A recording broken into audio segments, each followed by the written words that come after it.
Hello, everyone. This is Dave Greenhoff, pastor of Remnant Church of San Luis Obispo. And today I'm going to be talking about something that happened just yesterday.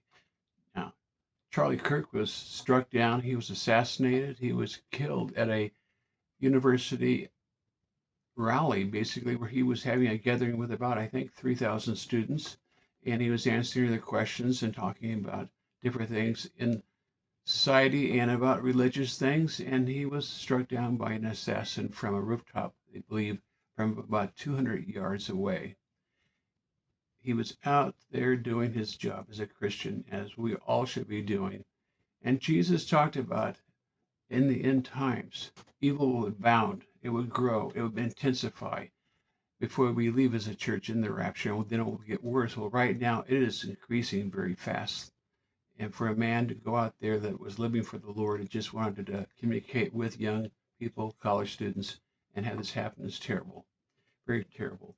The news reported it this way from the Associated Press. It said that Charlie Kirk, a conservative activist and a close ally to President Trump, who played an influential role in the rallying of young people or Republican voters, was shot and killed on Wednesday at Utah College event, with the governor calling it a political assassination. Yes, it was a political assassination. Yes, it was because of his political views. But more than that today, let's talk about when Jesus talked about to the disciples in the end times that all of us, and especially those living for Christ, that are Christians, are going to be challenged and persecuted. In Matthew 10:22, Jesus stated that you will be hated by everyone because of my name, but the one who endures to the end will be saved. We are going to be saved. We are going back with Jesus in the rapture very, very soon, but we will persecute. Charlie Kirk persevered to the last second of his life, and Jesus is coming for him also very, very soon, but he went ahead of us like many, many others.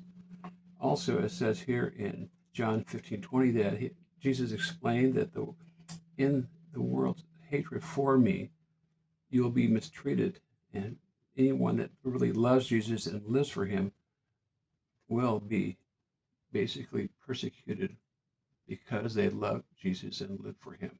And that's what's happening today in this world. Charlie Kirk was killed, yes, because evil is abounding. Charlie Kirk was killed because he's from a right-wing conservative background.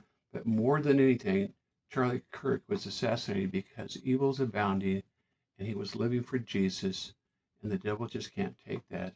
And he was very influential in bringing many, many young people, many college-age students, not only to vote for President Trump, but he brought them to Jesus because of his beliefs about Jesus, his life about Jesus, and how he lived for Jesus.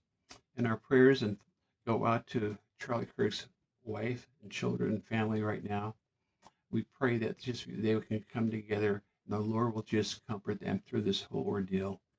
But today, as we think about this, and in his memory, we were talking about this, remember, you and I are living for Jesus, I hope. And keep on living for Jesus. Be out there like Charlie Kirk was. We all have our special jobs to do. And don't give up. Don't be scared. If you're living for Jesus, you will get everything done that he wants you to get done here on earth. And as Charlie Kirk was taken home early, he also will be raptured early before we are, because he loved Jesus and lived for Jesus. Until the next time, keep on looking up. Jesus is coming soon.